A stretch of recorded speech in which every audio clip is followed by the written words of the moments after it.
حضرات محترم، اللہ رب العالمین کے فضل و احسان سے نماز تراویح میں پڑھی جانے والی منزل اور اس کا تفصیلی خلاصہ ایک سلسلہ وار اور ترتیب وار پروگرام ہماری نیو مدینہ مسجد گولڈن سے جاری و ساری ہے۔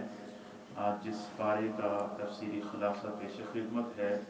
یہ قرآن حکیم فرقان مجید کا پارہ نمبر 29 ہے، اور اس کے اندر جو ہے وہ اللہ رب العالمین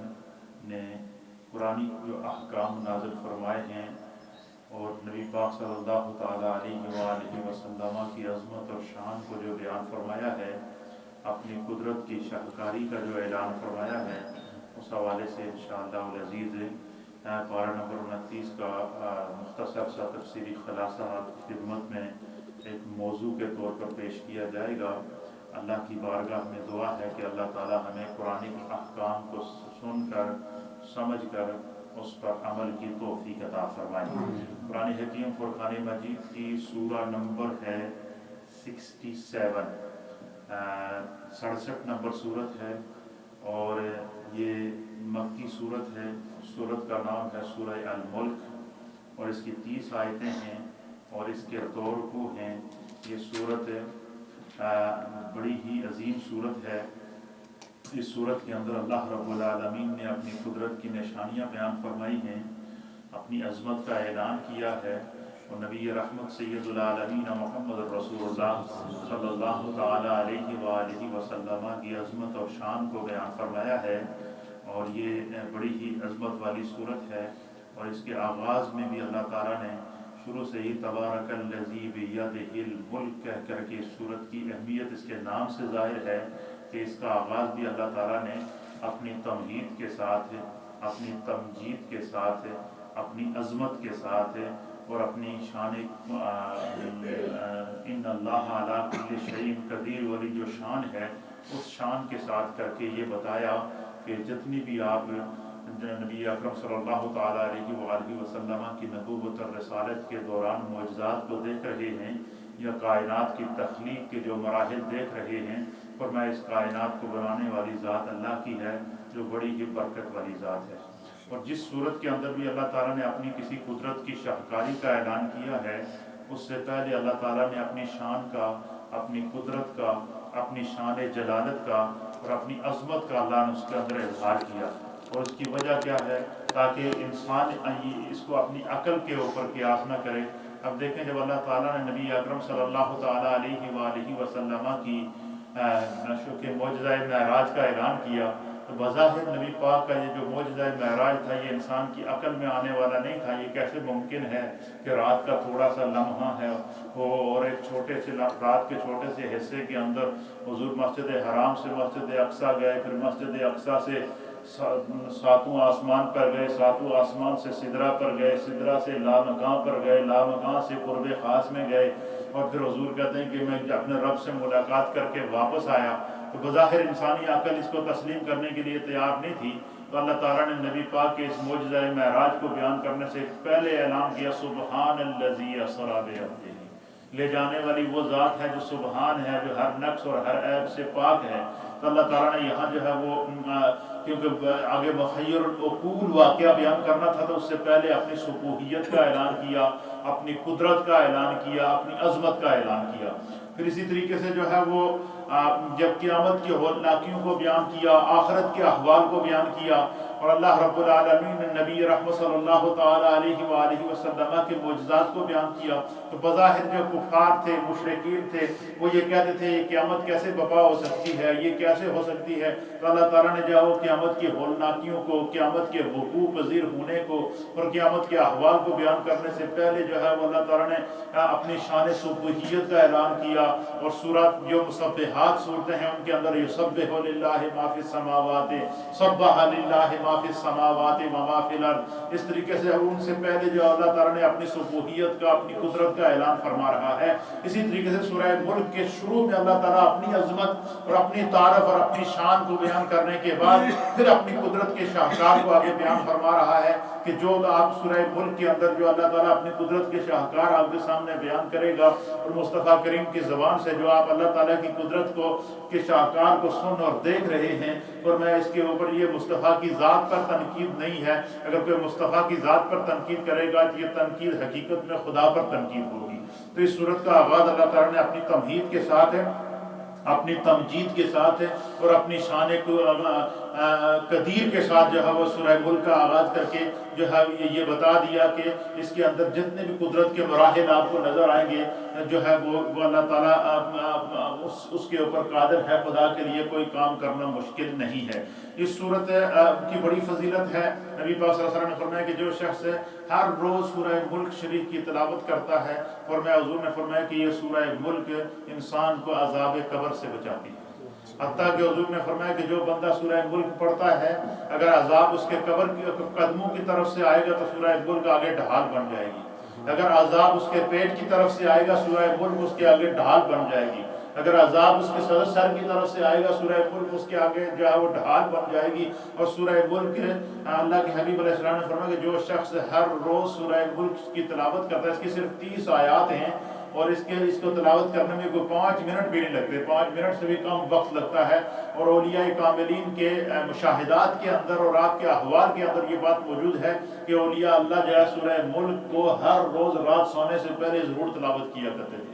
علماء اور ائمہ دین متین کا سورہ ملک کی تلاوت کا ہر روز کا وظیفہ رہا ہے، اور اللہ کے حبیب علیہ السلام نے فرمایا کہ جو شخص ہر روز سورہ ملک پڑھ کے سوتا ہے، یہ سورہ ملک اس کے لیے عذاب قبر سے بچاتی ہے۔ پھر سرکار نے فرمایا کہ سورہ ملک اس شخص کی بخشش کے لیے اپنے رب سے مجادلہ کرتی ہے، اپنے رب سے بحث کرتی ہے، تکرار کرتی ہے، اپنے رب سے جھگڑا کرتی ہے کہ بار الہ یہ تیرا وہ بندہ ہے جو میری تلاوت کیا کرتا تھا، تو میں اسے جو ہے وہ جہنم میں نہیں جانے دوں گی۔ اس لیے حضور نے فرمایا کہ سورہ ملک کو کثرت سے پڑھا کرو۔ یہ انسان کو جو بندہ دیکھیں ہم مر رہے ہیں، جو بھی ہمارا کوئی ہمارا رشتہ دار عزیز و اقارب جب اس دنیا سے فوت ہوتا ہے تو ہم اس کے لیے ختم پڑھواتے ہیں، ہم اس کے لیے قرآن خوانی کرتے ہیں، ہم اس کے لیے دعا مانگتے ہیں، اور ہماری نیت کیا ہوتی ہے کہ یہ کیا ہو، اس کی بخشش اور مغفرت ہو جائے۔ تو اللہ کے حبیب علیہ السلام نے ایک وظیفہ یہ بھی بتایا کہ بندہ اپنے لیے دنیا میں خود بھی قرآن خوانی کر سکتا ہے، تاکہ جو ہے وہ دنیا میں جو ہے وہ بندہ سورہ ملک شریف کی تلاوت کرے گا تو فرمایا یہ سورہ ملک اس کے لیے عذاب قبر سے اور عذاب جہنم سے ڈھال بن کر اس کی بخشش مغفرت کرائے گی۔ اللہ تعالی ہمیں ان صورتوں کی عظمتوں کو سمجھنے کی توفیق عطا فرمائے۔ یہ صورت مکی صورتوں کی طرح اس میں بنیادی عقائد کو اللہ تعالیٰ نے سورہ ملک کے اندر بیان فرمایا، اور اس صورت میں بھی توحید اور رسالت، قیامت، حشر، نشر، جزا اور سزا کے مضامین کو بہت ہی مؤثر پیرائی کے اندر رب کریم نے بیان فرمایا۔ اللہ تعالیٰ کے وجود اور اس کی توحید اور اس کی قدرت اور قیامت اور بعثت کے بعد دوبارہ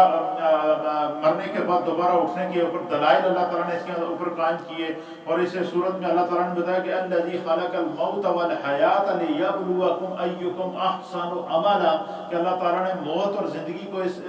پیدا کیا اس لیے کہ وہ تم کو آزمائے، لیبلوکم، تاکہ تم کو آزمائے۔ کیا آزمائے؟ کہ وہ دیکھے کہ تم میں سے موت کی سختی کو دیکھ کر کون اچھے عمل کرتا ہے، اللہ کے خوف سے کون اچھے عمل کرتا ہے۔ تو فرمایا کہ یہ اللہ تعالیٰ نے اپنی قدرت کی نشانیاں اس کے اندر بیان فرمائی ہیں۔ اس صورت کی ابتدا بھی اپنی تمجید سے اور اپنی عظمت سے شروع کی گئی ہے، اور یہ بتایا کہ اللہ تعالیٰ کی سلطنت کائنات عالم کے اوپر محیط ہے، اور اللہ تعالیٰ کے قبضہ قدرت کے اندر کائنات کا پورا نظام چل رہا ہے، چاہے وہ زمین ہو، آسمانیں ہوں، ساتوں زمینیں ہوں، ساتوں آسمان ہوں۔ فرمایا الذی خلق سبع سماوات طباقا، اللہ کی ذات وہ ہے کہ جس نے 7 آسمانوں کو طباقا ایک دوسرے کے اوپر پیدا کیا، ایک آسمان پھر اس کے اوپر دوسرا آسمان، پھر تیسرا آسمان، پھر چوتھا آسمان، پھر 5واں آسمان، پھر 6واں آسمان، پھر 7واں آسمان۔ 7 آسمان اللہ تعالیٰ نے پیدا کیے ہیں، اور ہر آسمان کے اوپر دوسرا آسمان ہے۔ اور قدرت کی شاہکاری دیکھیے کہ اتنے بڑے آسمان ہیں، اور تمام آسمانوں کو اللہ نے بغیر ستونوں کے کھڑا کیا، ان کے پیچھے کوئی پلر نہیں لگے ہوئے ہیں، کوئی کیلیں نہیں لگائی گئی ہیں،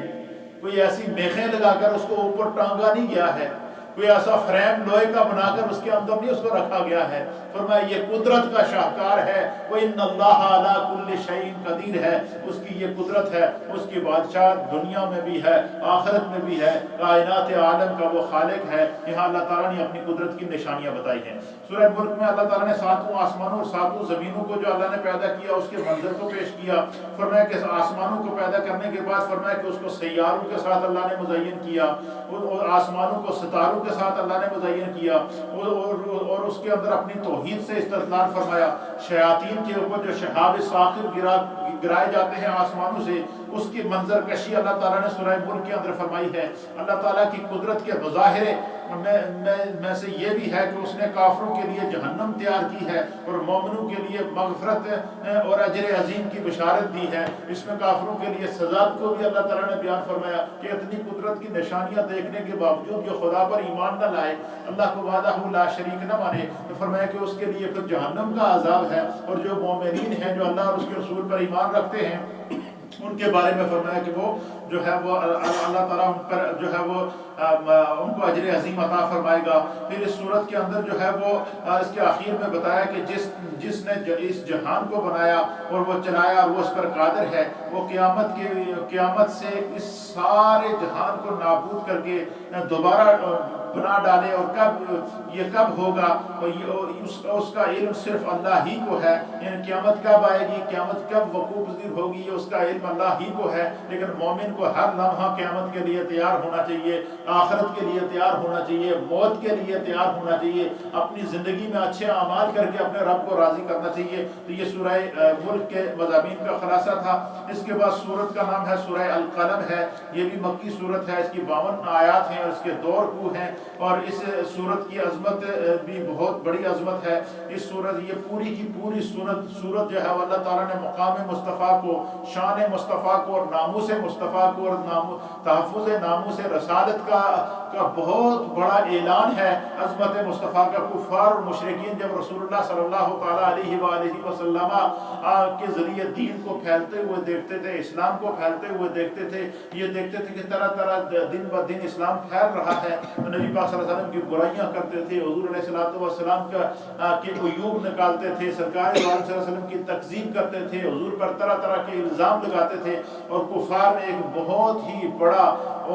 ہی سفاک قسم کا ظالم کافر تھا اور گستاخ قسم کا کافر تھا, جس کا نام تھا ولید بن مغیرہ. اس ولید بن مغیرہ نے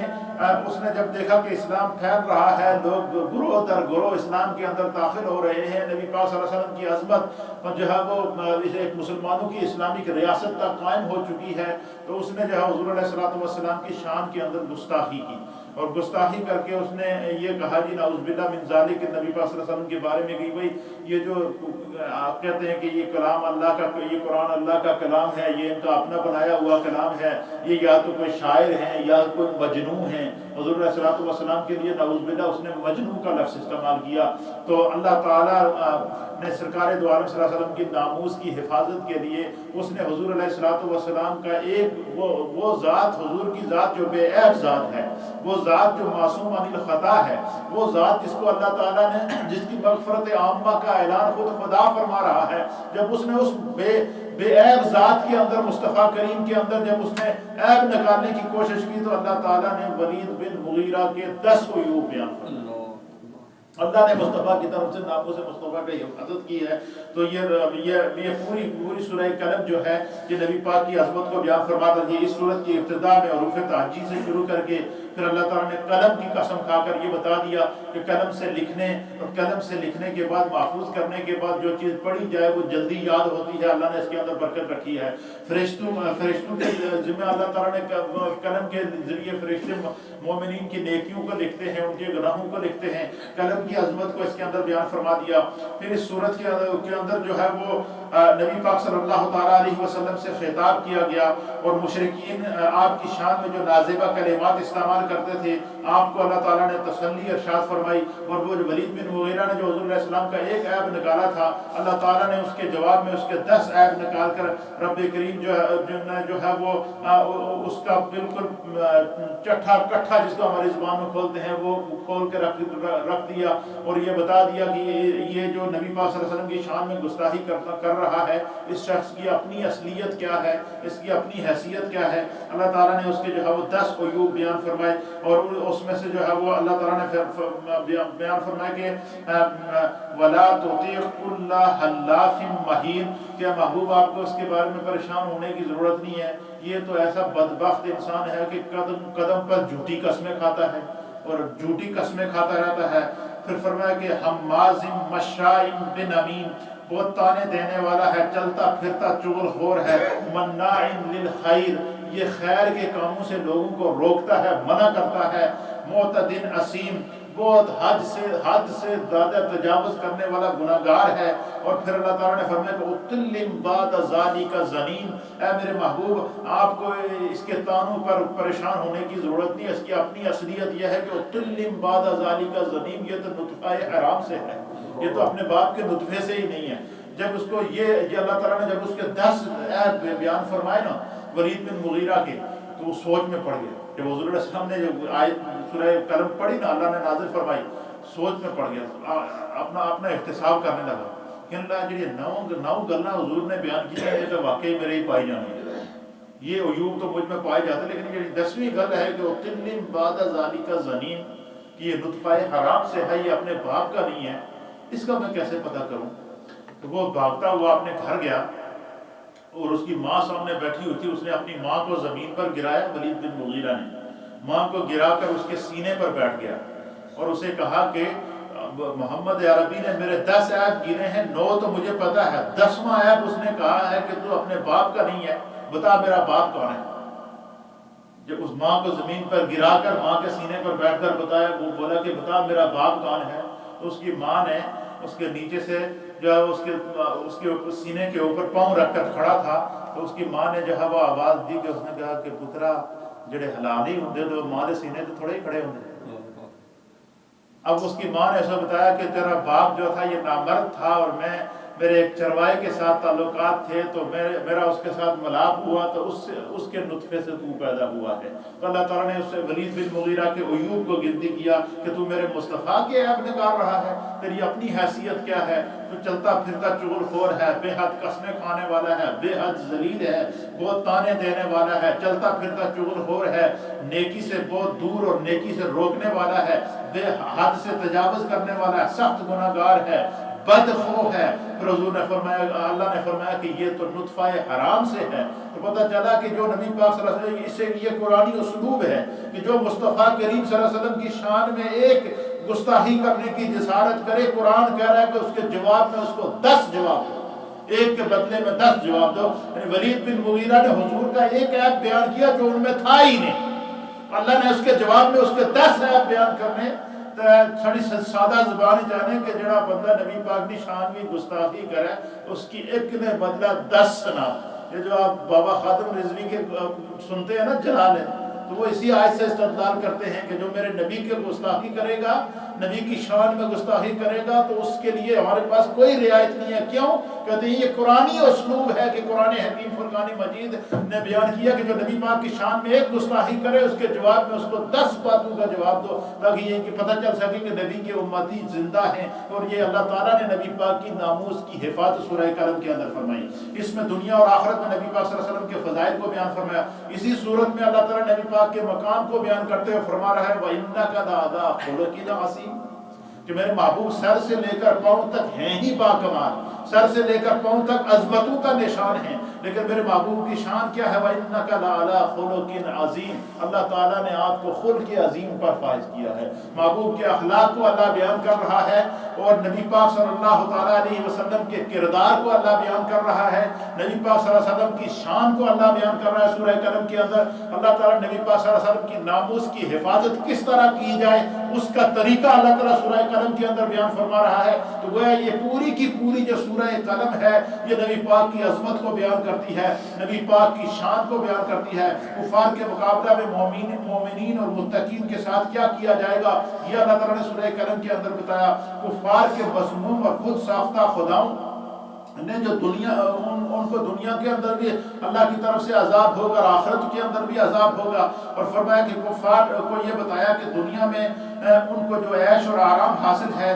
ان کے پاس سرمایہ اور طاقت کی فراوانی ہے، یہ اس وجہ سے نہیں ہے کہ اللہ ان سے راضی ہے، بلکہ یہ اس وجہ سے ہے کہ اللہ نے ان کو ڈھیل دے رکھی ہے۔ یہ اللہ تعالیٰ نے سورہ قلم کے اندر بیان فرمایا کہ دنیا میں جو تمہیں دولتیں ملی ہیں، عزت ملی ہے، اقتدار ملا ہے، طاقت ملی ہے، یہ خدا نے تمہیں ڈھیل دی ہے، اور فرمایا کہ جن بتوں کی تم پوجا کرتے ہو اللہ تعالیٰ جب تمہیں آگ میں ڈالے گا تو وہ بت بھی تمہارے ساتھ آگ میں چلائے جائیں گے۔ اس کے بعد سورۃ الحاقہ ہے۔ کفار اور مشرکین ہمیشہ جو ہے وہ قیامت کا انکار کرتے تھے۔ حضور جب ان کو قیامت کی ہولناکیوں سے ڈراتے تھے، قیامت کے عذاب کو بیان کرتے تھے، قیامت کی کیفیات کو بیان کرتے تھے، قیامت کے بپا ہونے کے محل وقوع کو سب سرکار بیان کرتے تھے، قیامت جب واقع ہوگی تو کیا کیا اثرات نمودار ہوں گے، آثار قیامت کو جب سرکار بیان فرماتے تھے تو کفار اس کا مذاق اڑاتے تھے۔ اللہ تعالیٰ نے پھر الحاقہ قیامت کے نام سے بھی پوری صورتیں، 2 صورتیں نازل فرما دی، ایک سورۃ الحاقہ اس میں پوری قیامت کی کیفیات بیان فرما دی، اور پھر جب بار بار اس کے باوجود جب نہیں مانے پھر اس کے بعد اللہ تعالیٰ نے سورہ قیامت نازل فرما، قیامت کے نام سے سورت نازل فرما دی۔ جس طرح سورت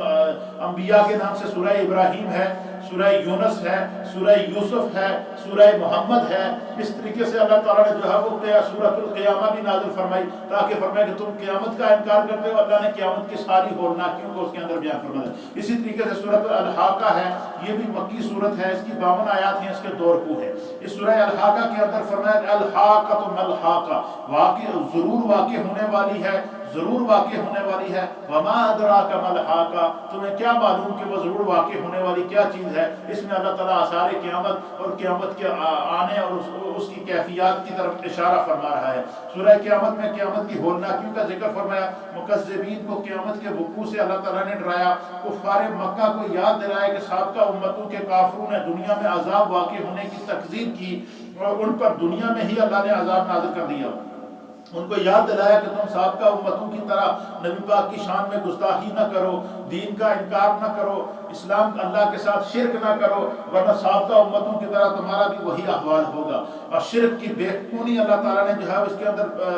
سورہ الحاقہ کے اندر نازل فرمائی کہ جو لوگ اسلام لائے اور اللہ تعالیٰ نے ان کو، اللہ تعالیٰ نے جو لوگ اسلام لائے اور اللہ تعالیٰ نے ایک ہی دفعہ اس میں اللہ تعالیٰ سورہ الحاقہ کے اندر کیفیات بیان فرما رہا ہے کہ جب اللہ کا عذاب آتا ہے تو کیفیات کیا ہوتی ہے۔ اللہ تعالیٰ نے حضرت نوح علیہ السلام اور ان کی قوم کا اس میں مثال دی ہے کہ فرمائے کہ ایک ہی عذاب ہے، پانی کا عذاب نازل ہو رہا ہے، اس عذاب کے اندر اللہ تعالیٰ ان مومنین کو جو 80 لوگ تھے حضرت نوح علیہ السلام کے ساتھ، اللہ ان کو بچا رہا ہے، اور اسی عذاب کے اندر ہزاروں لوگوں کو اللہ غرق کر رہا ہے۔ اسی عذاب کے اندر ہزاروں لاکھوں کی تعداد میں لوگ تباہ ہو رہے ہیں، ڈوب رہے ہیں، مر رہے ہیں، چیخو پکار کر رہے ہیں، اور ایک طرف لاکھوں لوگ ہلاک ہو رہے ہیں اور ایک طرف 80 جو حضرت نوح علیہ السلام پر ایمان لائے تھے اللہ ان کو بچا کر دکھا رہا ہے۔ فرمایا کہ تمہیں ابھی بھی قدرت خدا نظر نہیں آئی، تم ابھی بھی سبق حاصل نہیں کر سکتے کہ ایک ہی عذاب ہے، اس میں اللہ ماننے والوں کو بچا رہا ہے اور نہ ماننے والوں کو اللہ غرق کر رہا ہے۔ یہاں پر اللہ تعالیٰ اپنی قدرت کی نشانیاں بیان فرما رہا ہے۔ سورہ الحاقہ کے اندر اللہ تعالیٰ نے رسول اللہ صلی اللہ تعالیٰ علیہ وسلم پر اس الزام، جو کفار اور مشرکین آپ کا الزام لگاتے تھے کہ آپ اللہ کے رسول نہیں ہیں، آپ کی تکذیب کرتے تھے، اللہ تعالیٰ نے فرمایا کہ کفار کا یہ دعویٰ جھوٹا ہے، اللہ تعالیٰ ان کے اس دعوے سے برات کا اعلان کرتا ہے۔ پھر سورہ الحاقہ کے اندر رسول اللہ صلی اللہ علیہ وسلم کو تبلیغ رسالت کا فریضہ انجام دینے میں جو مشکلات اور تکالیف پیش آئی ہیں، اللہ تعالیٰ ان کی طرف اشارہ کر کے نبی پاک صلی اللہ علیہ وسلم کو تسلی دے رہا ہے کہ اے میرے محبوب آپ صبر اور استقامت سے کام لیں، آپ سے پہلے بھی انبیاء کو ان مشکلات سے گزرنا پڑا، اللہ تعالیٰ نے آخر سرخرو آپ کو ہی کرنا ہے۔ قرآن مجید پر ایمان نہ لانے پر عذاب کی وعید اللہ تعالیٰ نے سورہ الحاقہ کے اندر بیان فرمائی۔ قیامت کے دن مومنین اور کفار کے جو احوال ہوں گے ان کو اللہ تعالیٰ نے سورہ جو ہے وہ الحاقہ کے اندر بیان فرما دیا کہ جو اہل ایمان ہوں گے ان کا جو ان کی پہچان کیا ہوگی، اللہ فرماتا ہے کہ ان کا نامہ اعمال ان کے دائیں ہاتھ کے اندر ہوگا، اور جو کفار مشرکین اور فجار ہوں گے ان کی پہچان کیا ہوگی، ان کا نامہ اعمال ان کے بائیں ہاتھ میں ہوگا۔ تو وہیں پر دیکھنے والوں کو ہی پتہ چل جائے گا، جس کے سیدھے ہاتھ میں نامہ اعمال ہوگا پتہ چل جائے گا یہ مومن ہے، یہ اللہ اور اس کے رسول کا ماننے والا ہے، اور جس کے بائیں ہاتھ میں اس کا نامہ اعمال ہوگا اس کو دیکھتے ہی اعلان ہو پتہ چل جائے گا کہ یہ جہنم میں جانے والا ہے۔ یہ سورہ الحاقہ کے اندر اللہ تعالیٰ نے اپنی قدرت کی ان نشانیوں کو بیان فرمایا۔ اس کے بعد سورۃ المعارج ہے، یہ بھی مکی صورت ہے سورہ معارج، اور اس کی 44 آیات ہیں اور اس کے 2 رکوع ہیں، اور اس صورت کے اندر قیامت کے دن کو ثابت کیا گیا اور اس دن میں واقع ہونے والی ہولناکیوں کے امور کو بیان فرمایا گیا۔ جتنی بھی مکی صورتیں ہیں، کفار کا سب سے بڑا اعتراض نبی پاک صلی اللہ علیہ وسلم کی رسالت اور قیامت کا انکار تھا، اس لیے ہر صورت کے اندر جو ہے اللہ تعالیٰ قیامت کے احوال کو، قیامت کے وقوع ہونے کو، قیامت کے حق ہونے کو، اللہ کے وعدہ لا شریک ہونے کو، کفار اور مشرکین کی شرکیہ اور کفریہ عقائد کا رد اللہ تعالیٰ تمام مکی صورتوں کے اندر تواتر کے ساتھ فرما رہا ہے، تاکہ یہ پتہ چل سکے کہ اسلام کا جو عقیدہ ہے وہ عقیدہ توحید اور عقیدہ رسالت صلی اللہ تعالیٰ علیہ وسلم ہے۔ پھر اسی طریقے سے جو سورہ المعارج کے اندر اللہ تعالیٰ کے جلال اور اس کے قہر کو بیان فرمایا، دوزخ کی ہولناک عذاب کا ذکر فرمایا، اور یہ بتایا کہ دوزخ کا عذاب کس وجہ سے ملتا ہے، ان کیفیات کو اور ان چیزوں کو بیان کر کے ان کی نشاندہی کر دی، اور پھر بتایا کہ تم اگر ابھی بھی اللہ پر ایمان نہ لاؤ، رسول اللہ پر ایمان نہ لاؤ، اور تمہارے سامنے پورا نقشہ موجود ہے کہ تم اس وجہ سے جہنم میں جاؤ گے، تم شرک کرتے ہو تم جہنم میں جاؤ گے، تم کفر کرتے ہو تم جہنم میں جاؤ گے، تم رسول اللہ کی توہین کرتے ہو تم جہنم میں جاؤ گے، تم رسول اللہ پر سچا ایمان نہیں رکھتے تم جہنم میں جاؤ گے، ایک ایک چیز کی نشاندہی کر کے اس کے باوجود فرمایا کہ اگر تم کفر کرو گے تو پھر تمہارے لیے جہنم واجب ہے، تمہیں جہنم سے کوئی روک نہیں سکتا۔ سورۃ المعارج کے اندر ان کیفیات کو بیان فرمایا۔ سورہ معارج میں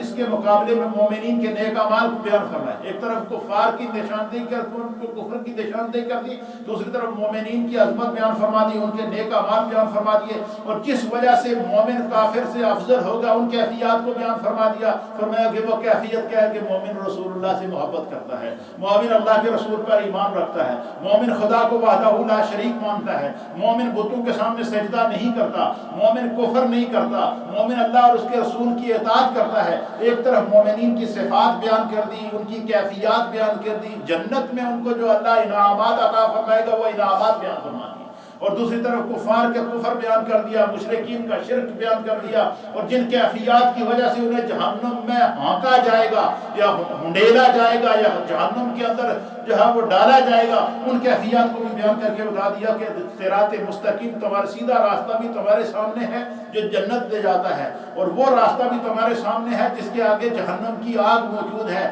اور پھر فرمایا کہ انسان کو عقل بھی اللہ نے عطا فرما دی ہے، اب یہ اس پر ہے کہ وہ سیدھے راستے پر جاتا ہے تو سیدھا جنت جائے گا، اور اگر ٹیڑھے راستے پر جائے گا تو خود بخود اپنے آپ کو ہلاکت میں ڈالتا ہے۔ اس لیے فرمایا کہ قوا انفسکم واہلیکم نارا، کہ انسان اپنے آپ کو اور اپنی اولاد کو اپنے ہاتھوں جہنم میں ڈالنے سے بچاؤ۔ یہ اللہ تعالیٰ فرماتا ہے کہ انسان خود اپنے آپ کو اپنے ہلاکت میں ڈال رہا ہے، جہنم میں ڈال رہا ہے، اس سے اپنے آپ کو بچانا چاہیے۔ اس لیے کہ مسلمانوں کو ان کے نیک و صاف اللہ تعالیٰ نے سورہ المعارج کے اندر بیان فرمائے، جن سے مشرکین سے وہ بالکل ممتاز نظر آئیں گے، اور اللہ تعالیٰ انہیں دنیا میں بھی عزت عطا فرمائے گا اور آخرت میں بھی عزت عطا فرمائے گا۔ اس کے بعد سورۃ النوح ہے، یہ اپنے نام سے ہی ظاہر ہے کہ حضرت اللہ کے نبی حضرت نوح علیہ السلام کے نام سے اللہ نے اس سورت کو نازل فرمایا، جس طریقے سے باقی انبیاء کے نام سے سورتیں ہیں۔ سورہ یونس حضرت یونس علیہ السلام کے نام سے ہے، سورہ یوسف حضرت یوسف علیہ السلام کے نام سے ہے، اسی طریقے سے سورہ ہود حضرت ہود علیہ السلام کے نام سے ہے، سورہ محمد جناب سیدنا محمد صلی اللہ تعالیٰ علیہ وآلہ وسلم کے نام سے ہے، سورہ ابراہیم سیدنا ابراہیم علیہ السلام کے نام سے ہے، اسی طریقے سے قرآن حکیم فرقان مجید کی یہ سورہ نمبر 71 71 نمبر سورت، یہ سورہ نوح اللہ کے نبی حضرت نوح علیہ السلام کے نام سے ہے۔ آپ حضرت یہ سورت جو ہے وہ 28 اس کی آیات ہیں اور اس کے اندر 2 رکوع ہیں، اور اس سورت کے اندر جو ہے وہ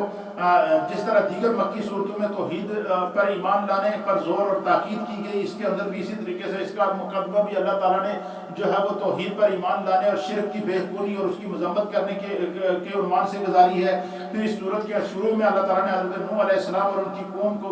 قوم کی طرف مبعوث کیا۔ انہوں نے لوگوں کو اللہ بت پرستی سے اور گناہوں کو ترک کرنے کے لیے لوگوں کو تبلیغ کی، لوگوں کو تعلیم کرتے رہے، حتیٰ کہ 950 سال تک وہ تعلیم کرتے رہے، لیکن وہ قوم آپ پر ایمان نہ لائی۔ پھر اللہ تعالیٰ نے